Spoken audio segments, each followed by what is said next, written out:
So here, they take a moment to get their bearings and they attempt to re-engage the warp drive. There. That's the relays blowing. And look, there's another warp system alert. They're all the same. Subspace variants out of tolerance, or warp inversions. Finally, there's a complete warp cascade failure. Then it's one of two things. Either a warp coil is cracked, or the navigation array is offline. That makes sense. Divide and conquer. You want to check the warp coils or the navigation array? I'll check the other. Let's not overcomplicate this. One of these systems is likely broken. I'll check the navigation array.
Navigation array checks out, so it must be a coil. Except it's not. Checked and double-checked.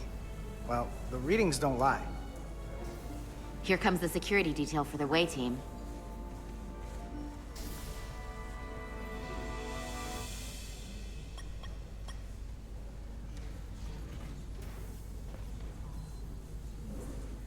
Hey. I'm not here. We're escorting the negotiating team to the surface as soon as they come down from the bridge. I don't want to interrupt some important work. I was just hoping to see you before I go. The captain and the others will be here any minute now. Should be an interesting ride down to the surface. Come on, I'm never too busy to make time for you. That's not true. No. But I am glad you came by. Now that's more accurate. I gotta be precise with you, huh? Hey, Maris. Aren't these those button pushers you're always hanging out with? And you're the phaser jockeys we always beat in Parisi squares, right? All aboard for Hotari. That another one of the captain's railroad things? Gotta be. I just usually zone out by the time he gets to the whole, steam engines were the warp drives of their day part. Catch y'all later. You don't want to miss your train. I do have to go.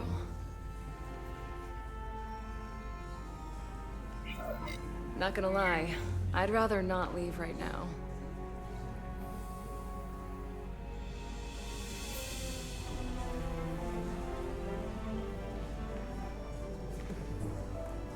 That was nice. Yeah, it was. Save some of that for when I get back. You've got a deal.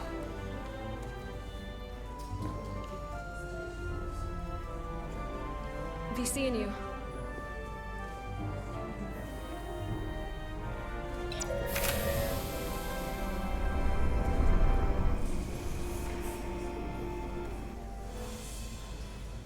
Etzelarda Diaz. If you could float back down to reality, we still have a ways to go. All right, where were we? So, the warp coils in the navigation array are fine, but the nav computer doesn't seem to think so. I'm out of ideas short of field stripping the shuttle from bow to stern. You wanna take this out of the shuttle and throw it on the bench? Oh, real hands-on maintenance. I like it. Okay, the nav computer is patched into the ship. The ship's computer can double-check our work. If the shuttle's nav computer is putting out false data, we'll know it. Let's run through the shuttle's logs again. Running now.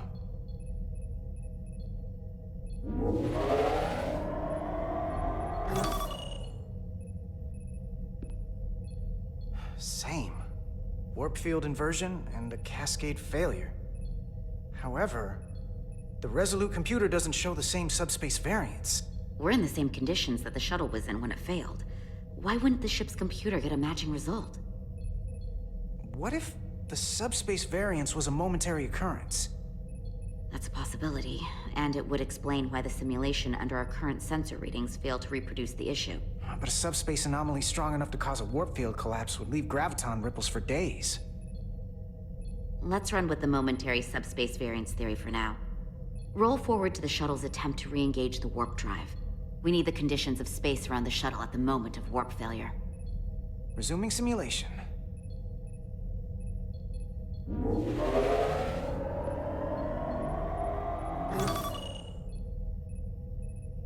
Error in warp field calculation. Cochrane formula variables are out of range. That right there. Take the shuttle sensor data from that moment. Computer, why did the warp field calculation fail? Warp field pressure returned non-orthogonal. Results are undefined. That doesn't help. Wait, what if we use a different ship? Put the Resolute into the simulation instead of the shuttle. Yeah, it should warp just fine. Unless... Computer, run the simulation with the Resolute. Resolute simulated. Computer, give me manual control on the warp power. Static field intensity, warp 1.1. 1.2. 3. Warp pressure is destabilizing. Error in warp field calculation.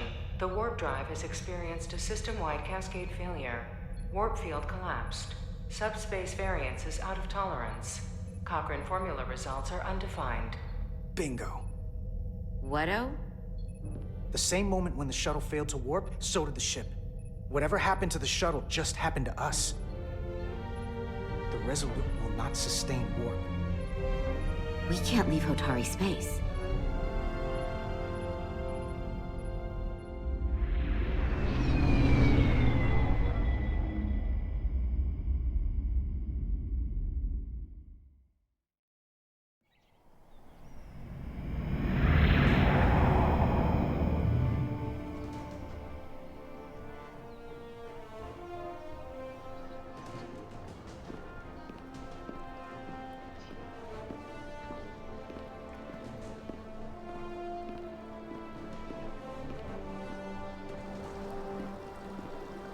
Ambassador Spock, Captain Solano, welcome to Hotari. We are honored you have come. My name is Tylos Altaris, Minister of Diplomatic Affairs. The honor is ours, and this is Commander Jara Rydick, first officer aboard the USS Resolute. You'll find she has a keen mind, and unique insight into the dynamics between the Hotari and the Lydians. We are honored to be here, as representatives of the Federation. I'm so glad. These must be the representatives of the mighty Federation. The reigning authority in the galaxy. Or so we've been led to believe. Whether that's true or not remains to be seen.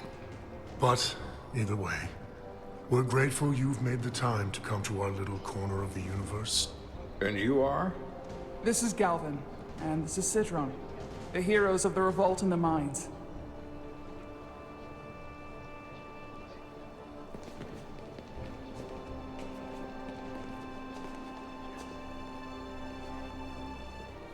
Let's hope this is the last time we ever have to come here. If you'll excuse me.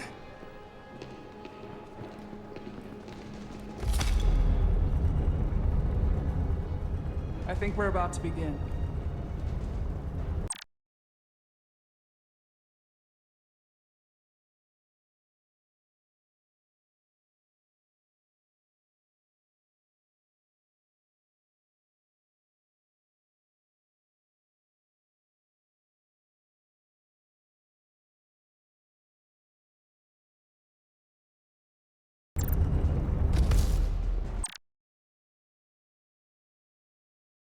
Did you hear the arrogance from that guy? I don't know what we're walking into here, but that guy was something. That may be true. But let's keep an open mind going into the negotiations. Hopefully he's just one voice amongst many. Then let's hope he's the outlier. The Hotari have invited us as their guests, so we must show them the proper respect.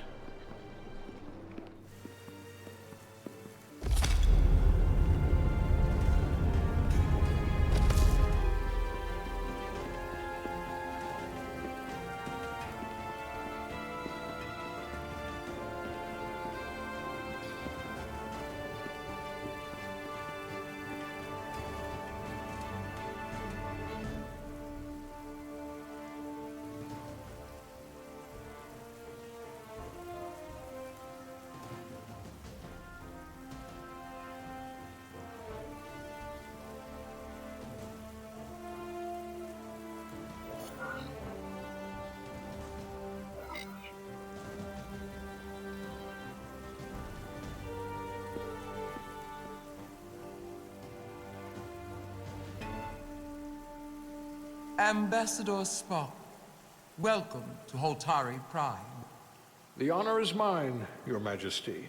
That the Federation would send one of their most respected representatives is not only an honor to the Hotari people and their queen, but a recognition of our stature and importance. Let's get on with it, shall we?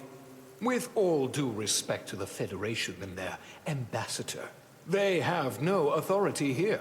We are not members of their alliance. We are not subject to their rule, nor yours.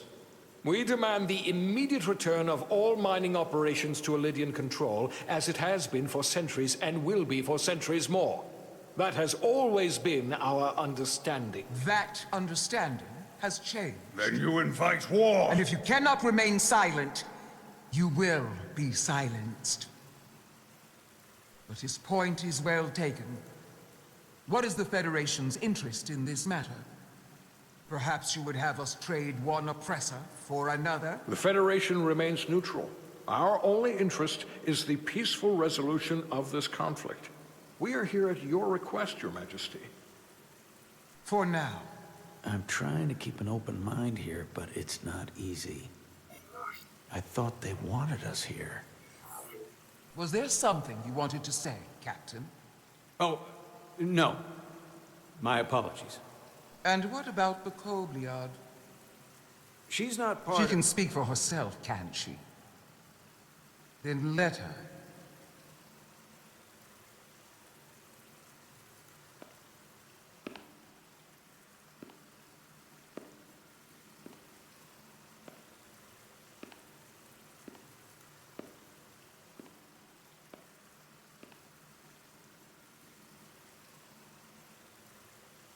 Now then, what is your name? Commander Jara Rydek, Your Majesty. Being a Kobliad, you would know better than anyone. Your people suffered brutal treatment at the hands of the Cardassians. Their injustice towards the Kobliad is as unimaginable as it is unforgivable. Not unlike how we have been treated by the Elydians. As much as they'd have you believe they are the victims here, remember it was the Hotari who attacked us. Hundreds of innocent Elydians were slaughtered without mercy in those mines. The blood is on their hands, not ours! Quiet! If after all the Kobliad suffered, you finally had the chance to right that wrong, to get out from under their control, would you take it? Or would you negotiate a peace?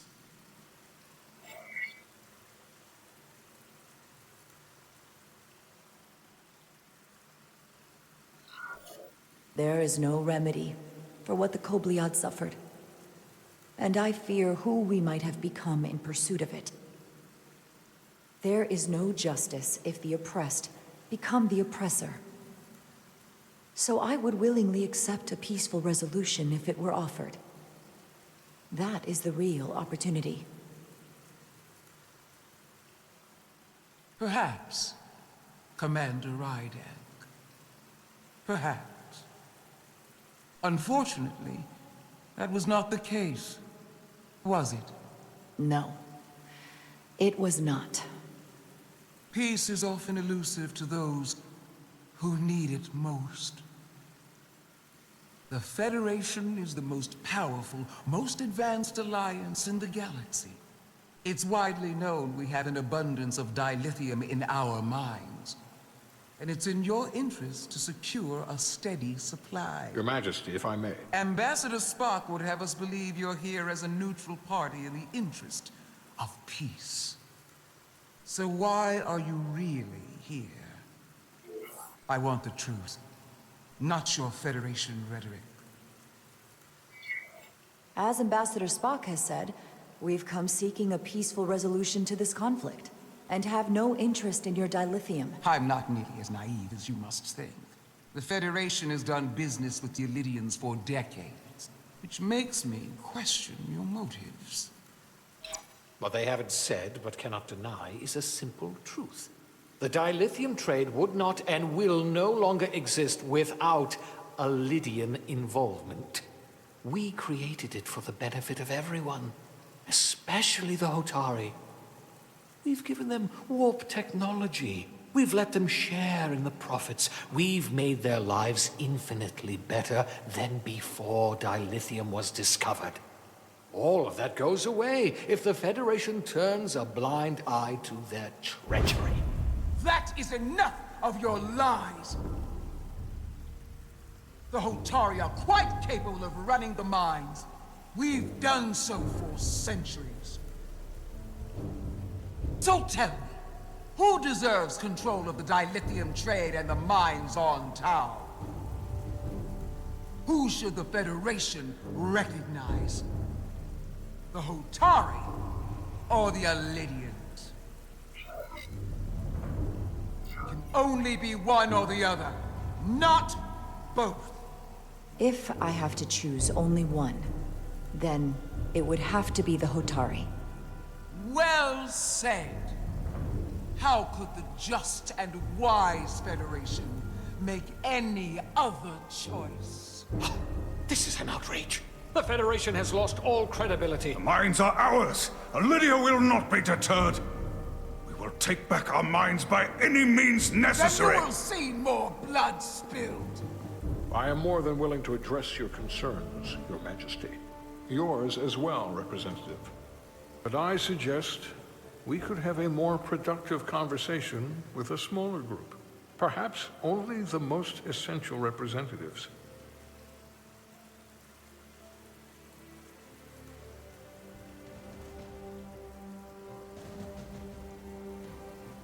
I suppose there is some sense to that.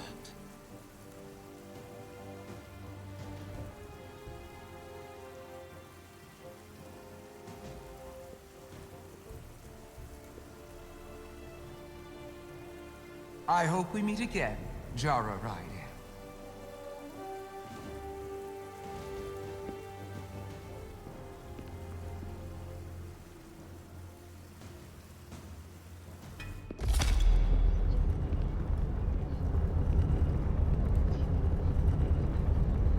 Spock and I will cover everything on the diplomatic front.